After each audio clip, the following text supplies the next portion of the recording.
the state that we're in right now has really put into perspective a lot for me personally. I think about my mission as a photographer and an entrepreneur. When I'm making this work, it really is for the long haul. It's meant to last forever and well beyond my lifetime.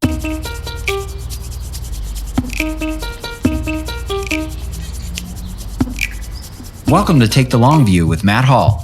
This is a podcast to reframe the way you think about your money, emotion, and time. The goal? Helping you put the odds of long-term success on your side.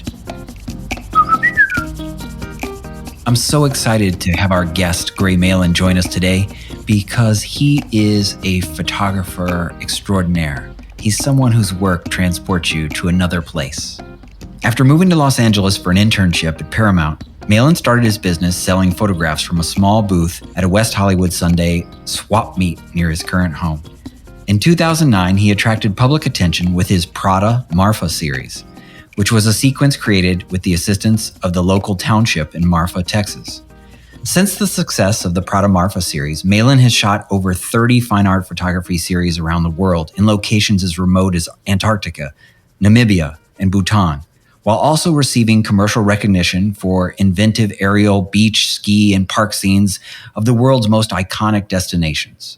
With the philosophy to make every day a getaway, Malin's photography has expanded into a line of luxury products for home and travel, and have led to collaborations with global brands such as Veuve Clicquot, Disney, Sperry Topsider, and Le Méridien Hotels and Resort. Gray is also the author of the New York Times bestselling Beaches and Escape, both of which showcase his aerial and conceptual photography, as well as the recent release of his second children's book, A World of Opposites, and third coffee table book, Italy. He lives in West Hollywood with his husband, Jeff, and twins, Dove and Max. Gray was born in Dallas, Texas, and attended Emerson College in Boston, Massachusetts. He majored in marketing and received a minor in photography. We're so glad he's here because I think we all need a dose of what Gray is all about. Welcome to Take the Long View, Gray. Thank you for having me. Well, you know what's funny is right now in these times, I feel like everything you've been doing and everything your work is about is like the perfect antidote to what's happening right now in some ways. You know, everything I feel like in your books and your artwork says sort of like it's the escape or the getaway or make every day a getaway. Are you feeling that now too? Do you feel that either in your business or just in the spirit of things that your work is never more needed than it is today? I really do. I think you hit the nail on the head. The state that we're in right now has really put into perspective a lot for me personally. I think about my mission as a photographer and an entrepreneur. When I'm making this work, it really is for the long haul. It's meant to last forever and well beyond my lifetime. But it's really nice to suddenly have this newfound appreciation for your work at, I guess, a younger age and time in your career. And it's been really fulfilling for me personally just to be able to offer this to the world at this time. And, you know, I've spent basically the last decade on an airplane trying to document so many beautiful places around the world. So it's just wonderful to have this archive that I can use and help hopefully inspire and help people through this time. Yeah, so let's go back in time a little bit. Let's go back to before you decided that you would become now more than just a fine art photographer. Your work I could buy an ottoman that has a part of your work on it. But let's go back in time. You know, I think at one point you had sort of a corporate job. How did you go from there to telling yourself you could do this or that people would want this work or that this was your sort of calling? Well, I think for me, I landed a dream job out of school working for the president of Paramount Pictures' Oscar movie department. And I was surrounded by people who were making these incredible award-winning films and talent, and everything about it was incredible. And it inspired me to really think about what I was doing there and what I was passionate about. And it kind of gave me the courage to take a huge step back and leave that job and pursue what I loved, which had always really been photography. And photography just was, I guess, not really a viable job or career for my family and for just in general. It's not what you are brought up told to do. And this job really helped me get the courage to leave. And then from there, I really started interning for other photographers. And I was trying to learn what kind of photographer I wanted to become. And I also started taking classes and I found a mentor. And, things obviously don't happen overnight, but this time period was during the recession in 2008, 2009. So all the sort of opportunities that I could find, I had to take. And in the very beginning, I was terrified if I could even make a living off of being a photographer. But in retrospect, that dark time during that recession really allowed me to find myself selling my work not in a gallery, but in a flea market. Since galleries were closing and weren't able to stay in business, the flea market really gave me a shot at presenting my work technically to, the public, and allowed me to really find myself as a artist and listen and learn from people in the community that I guess you would also achieve from a gallery or gallerist, but I just had to take an untraditional route. So that was sort of the very beginning, from leaving my career to finding a very small platform to continue to move forward. And the breakthrough moment for you is what? Is it the Marfa series? What was the moment where you're like, yes, this is going to be it? I'm doing exactly what I imagined. The breakthrough moment at the flea market was definitely, it was listening to what people's reactions were to my work. And I had one photograph that I had shot in Marfa. It was just a very simple shot, black and white, of the Prada Marfa store on the side of the highway. And everyone thought it was photoshopped. And I kept trying to explain to everyone that it was real and about Marfa, and that it was in West Texas, and that you couldn't go in this art installation. It wasn't a store. It was just an art installation. And it got me thinking about making work that almost gave people a whole world of conversation. Like, this photograph drummed up so much chitter chatter, and people really enjoyed looking at it, talking about it, talking to me about it. And then the other breakthrough moment was one Sunday, a young woman came in my booth and asked if I had ever thought of selling my work online. And in 2009, it was very taboo almost. It's crazy to say it, but it felt wild to say I sell my work on the internet, almost like it was looked down upon or something like that. And so when she asked me that question, it really got me thinking, and ultimately led to me exploring that route, which would eventually open up my entire kind of career. So for anyone out there who's listening, who's looking to start or take a turn in their career, it's really important that you learn a lot from the very, very beginning. And whether in a flea market or somewhere else, you have to really take that step backwards and be very humble.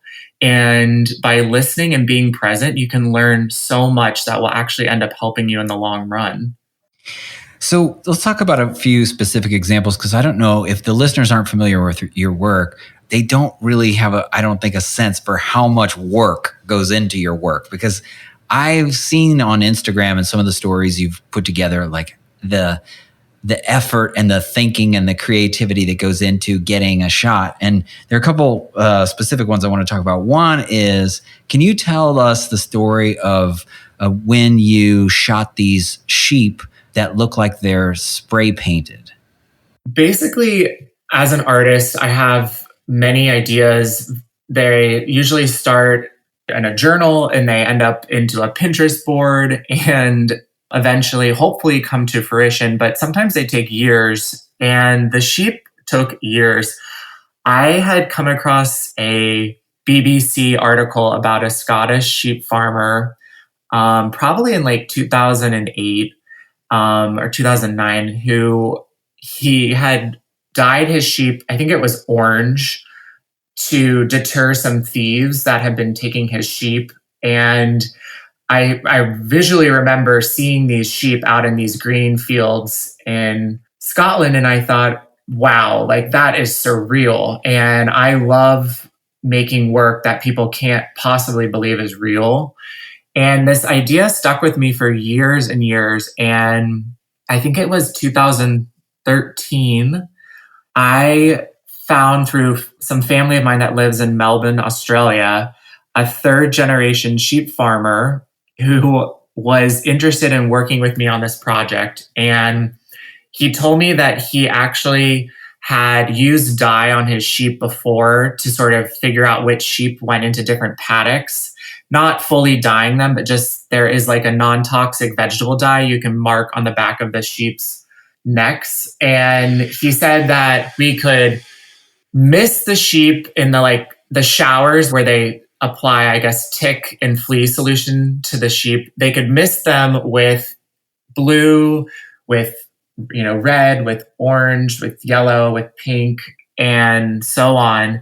And I just thought, oh my gosh, I'm going to go to Australia and make this happen. So I flew there. I drove like 7 hours to this farm with two colleagues, and we stayed on the farm for like 4 days, and we shot these incredible dyed sheep. And the problem with this series was that we didn't think about the rain. And if it rained, which it was like literally on the forecast every day, all the dye would come off the sheep. So we had to keep them in the barn. And ultimately, we got one great day and we let them out of the barn. They ran across the field. And since it was rainy weather, we just got lucky where this rainbow shot across the sky as all of the rainbow sheep were in the field below it. And it was an incredible moment because it was a vision in my mind for so long. And then all of a sudden the rainbow just took it up 10 notches. And I think, yes, I mean, I'll go anywhere in the world to make a vision come to life. You just need a great I needed a great farmer. I needed some great team members and people with an open mind. That's a good long view story. When a shoot takes 3 years from the idea to it coming to life, that's pretty cool. Okay, let me ask you this. When all this quarantine, stay-at-home business is over, where's one of the first places you will go? Assuming everything is safe and all that stuff. Where would you go? Where do you miss the most?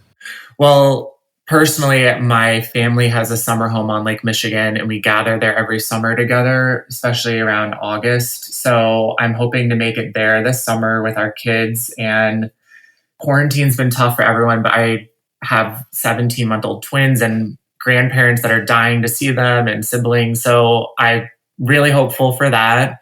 And then professionally, I was about to produce a big project on the big island of Hawaii, which got pushed into the fall. So I'm hoping to make that happen if it's safe to travel again later this year. I just bought this piece you have on your website called Girl in Pink. What's the story behind that? Well, Girl in Pink is a wonderful, very, I would say, being in the right place at the right time shot. I was in Bora Bora shooting a project that had to do with interior design portrayed in the exterior world. And we floated iconic mid-century modern furniture on a mirrored raft floating in front of Mount Otamanu. And it's a whole series called The Art of Living, which you can see on my website. It's pretty nutty. But while I was there, I chartered a helicopter, and I could really only afford like 25 minutes of airtime because it was so costly. And I went up and I could not find really much at all. Bora Bora is very much a honeymooner place. You don't have, a beach with tons of people, but there was a boat that had recently docked, and all of the people on the boat were out swimming. And I happened to find this wonderful swimmer, and it just turned out to be a woman in a pink bathing suit. And I snapped this shot, and she's just sort of reaching out very gracefully. And the water in Bora Bora really looks just like almost like a large swimming pool. So it's such a dreamy image. And I think it really feels like an escape. And that's why we chose it for the cover of my second coffee table book, Escape. I think it has all those feelings and emotions in it. Okay, let's talk about you as a business person, not necessarily a photographer. You are everywhere now, man. You have all these collaborations. And how did you decide, or how did you build a team, or how have you built a business that has extended your work way beyond like what you can hang on your wall? But you have phone cases and fabrics and strollers, and I mean, you've got all kinds of collaborations. How have you built this?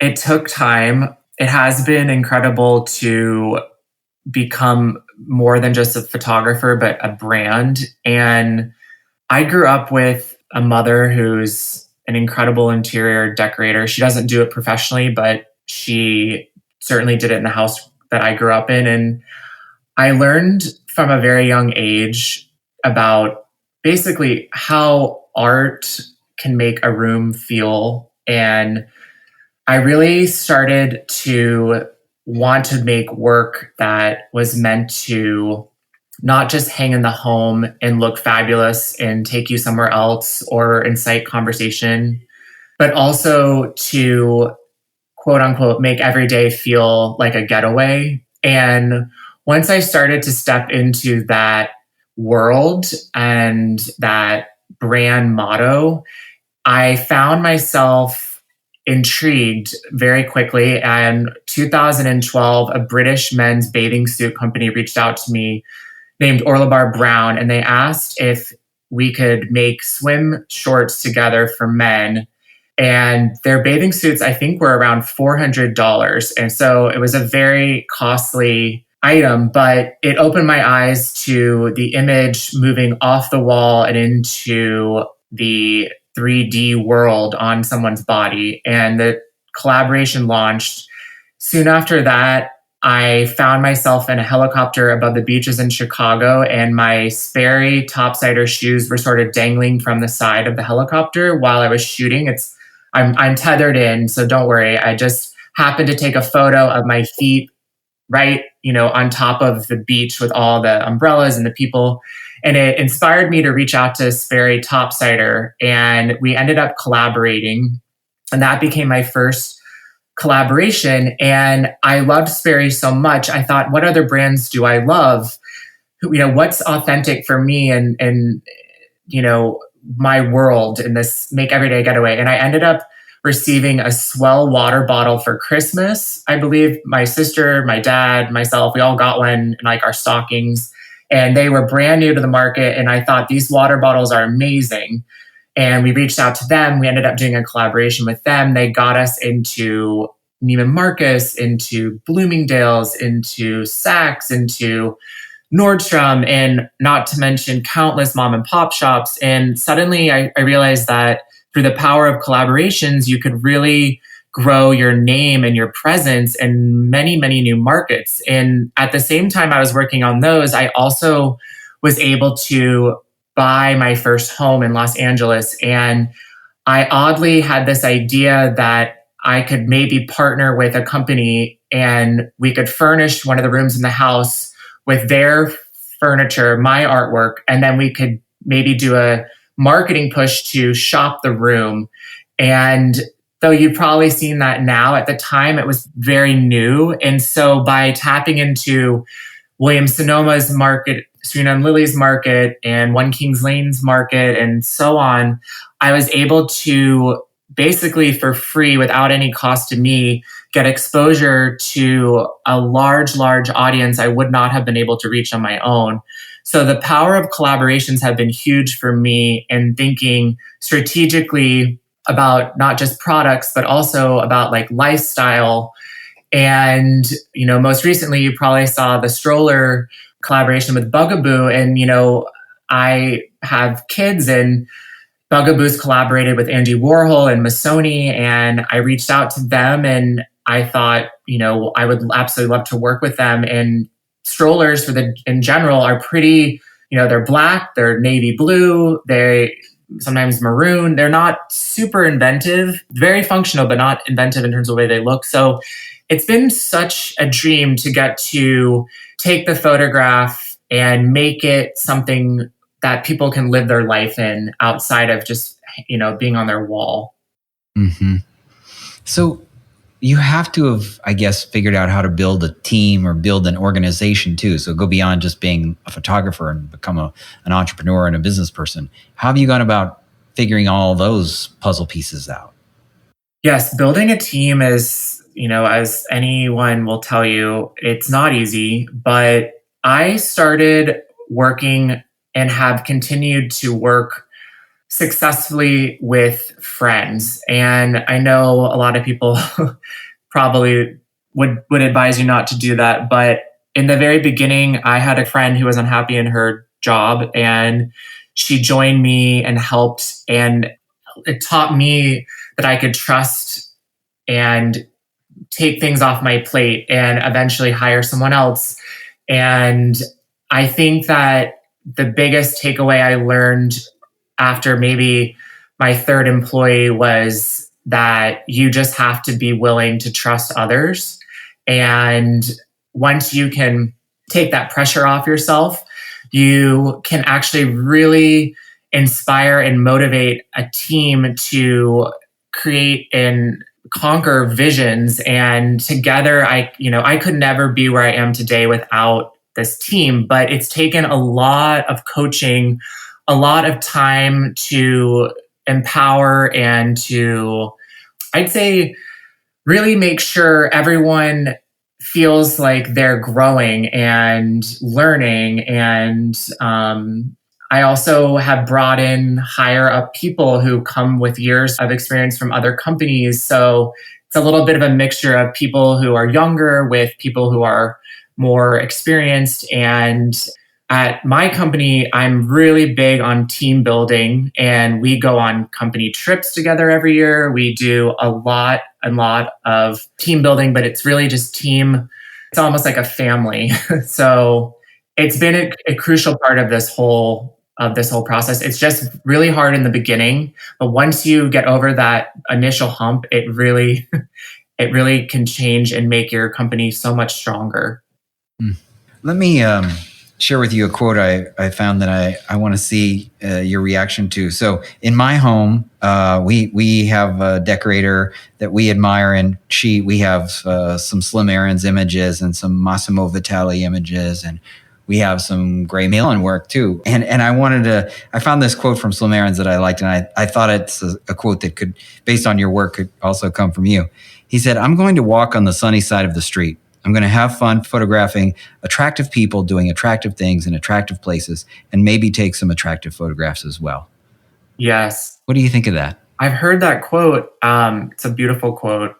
I absolutely love his work, but it's interesting. I met with his daughter a couple years ago, and I mean, he has passed, but it was so interesting just to learn more about his career, ultimately as like a war photographer, and then moving into documenting sort of the, like you said, pretty people doing pretty things in pretty places. And it's fascinating to me because I am so, in my mind, I have done so many projects. I think I've shot 30 series to date. And in the past couple of years, I was inspired by my grandparents.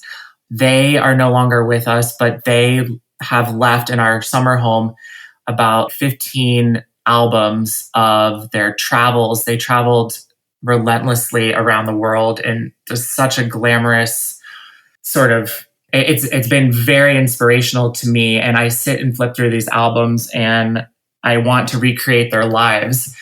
And a lot of people have drawn comparisons to Slim Aaron's from my work. And it's such a compliment because I think what he created is so amazing. And I don't own any of his work, but I hope to one day. And I think I recently was shooting a project in Palm Springs, and we decided to create an image totally in like honor of him, of these two women by a pool. Mm-hmm. And I just find that time period that he got to document so amazing, and I'm so inspired by it. And not just in my vintage projects from like the Beverly Hills Hotel in Palm Beach and Bermuda and the Coral Casino, but also in like my Bon Voyage series, which is shot in an airplane, and it really is like a nod to that glamorous time of travel. And I think, I don't know, it's something ingrained in me. And I also do love Massimo Vitali's work. I could not believe when I started shooting my projects in Italy how, because it's so difficult to shoot images on a crowded beach without anyone noticing you're there. Mm. And I found it so amazing how he was able to build and get up high in the air above everyone, take the images. And if you look at his work, it's incredible. No one's looking at the camera. It's like it's very impressive. My work in Italy is just, I'm an umbrella, I'd say like freak. I love beach umbrellas and I love the timelessness of them. So I really set out to Italy to document basically the umbrellas, in my opinion, keep the beach feeling very timeless. If you don't have an iPhone or a laptop in any of your shots, you really don't know what time period it is. Those beach umbrellas in Italy, been around for decades and decades. And I just am so drawn to them and the way they look and make me feel actually just, I can't get enough. I'm already plotting my next, my next trip back over there to keep shooting. So both of those photographers are amazing people. And I'm honored to even be considered in their league. And it's wonderful to hear that you have their work and mine in your home. Yeah, because I think in some ways you do the very thing that was in that quote. You help people get to the sunny side of the street. There is something so idyllic and sweet about the images you take, whether they're in nature or with animals or beaches or in the snow, or as I think about some of what you've done in the hotel series. I mean, there's just so many images that do take you somewhere else if you allow yourself to go there. And I love that you're doing it in other places, that you're doing it on a phone case and on a stroller and all over. That I think that's so brave and courageous in some ways to keep going beyond just successful images, because that's something, to my knowledge, I don't know that Slim Aarons or Massimo Vitali had any collaborations that allowed people to access the work in the ways you have. So let's talk about what's next. What do you do next? You've already done so much. Once you're free to roam about the country again, or the world, what do you kick off with? Well, I actually just want to back up a minute. I think with artists like Slim Aarons and Massimo Vitali and many other artists, so much has changed in the last couple of years when it comes to photography. Where I said 10 years ago, it was taboo to sell your work online. It's really true. And when I started out, when I decided, I signed with a gallery and within 6 weeks, the gallery shuttered due to the recession.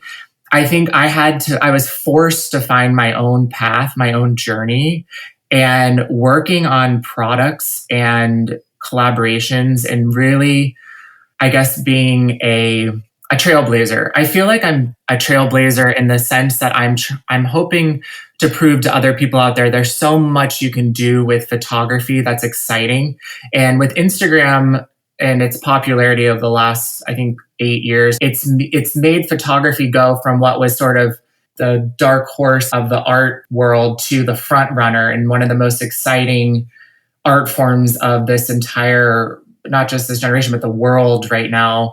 I think that there's so much ahead of photography, and I feel just very lucky to be where I am during this time of the evolution of the internet and the cell phone and the social media and all these things. So collaborations just, I feel like they're just scratching the surface, and things like iPhone cases, and we have wallpaper. We have a kids line of furniture. These are all just examples of how wonderful, like you said, it can be to walk on the sunny side of the street. So I hope to see more of that from other people in the future, not just myself. Yeah. In terms of where I'm going next with my career, I am working on a really exciting book. My publisher offered me a monograph called Gray Malin, and it's the first decade of my career, and it's 350 pages, and it's a portrait-sized book, and it's just a really incredible dream to be working on. And due to the COVID-19, we pushed it from the fall to the spring of 2021. So that'll be coming out next year. And until then, I'm going to be shooting more, I hope, in the fall. And in the near future, I've been working on a new video series that I've always wanted to do, but I haven't had the time. And this has allowed me all the time, as you can imagine. And it's called More Than a Photograph, the stories of Gray Malin. And they're 10-minute episodes that go from my very, very beginnings in the flea market to where I am today, and walk you through the exciting photo shoots around the world, how I ended up on places like the Today Show. And it's airing currently. I think episode 7 comes out this Sunday, but it's on our YouTube, which is YouTube/Gray Malin. And it's also on our Instagram, television, IGTV. So that's been thrilling to get to sit down and turn the lens on myself during this time and share the stories that I have not been able to tell before. Yeah, those are great. Those are great. Where else should people follow you? The number one place that I recommend anyone coming to learn more about me is on my website, which is graymalin.com. And after that, the most popular place people like to learn about me is on Instagram, which is at Gray Malin. And other than that, we of course have a wonderful Pinterest, which I love Pinterest, which is I think Pinterest/Gray Malin. We're very active there. And then I would say Facebook and YouTube. YouTube, you can see 60-second videos of me shooting my series around the world in different places, which are fun. And then also the show I was just talking about, More Than a Photograph, as well. Well, thanks, Gray. I love talking with you. I love what you do. I hope you keep doing it. It's such a wonderful treat for everyone else to get an escape or a getaway without, at this time, being able to really leave. And I know, especially for anyone I know who has kids under the age of 5, multiple kids under the age of 5 at home, this is a tricky time because I have a 12-year-old daughter and she really is pretty independent, but it's tough if you have kids under 5. So I bet you're like the rest of us and can't wait to have a real getaway yourself. Absolutely. Soon. Well, thanks for your time and really appreciate you doing this, Gray. Thank you so much.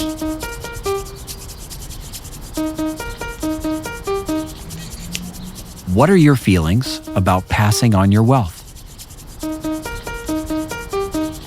Please note, the information shared in this podcast is not intended as advice. The intent is to share meaningful experiences. I am likely not your advisor, nor wealth manager, nor financial planner, and my opinions are my own and not necessarily shared by Hill Investment Group. Investing involves risk. Consult a professional before implementing an investment strategy. Thank you.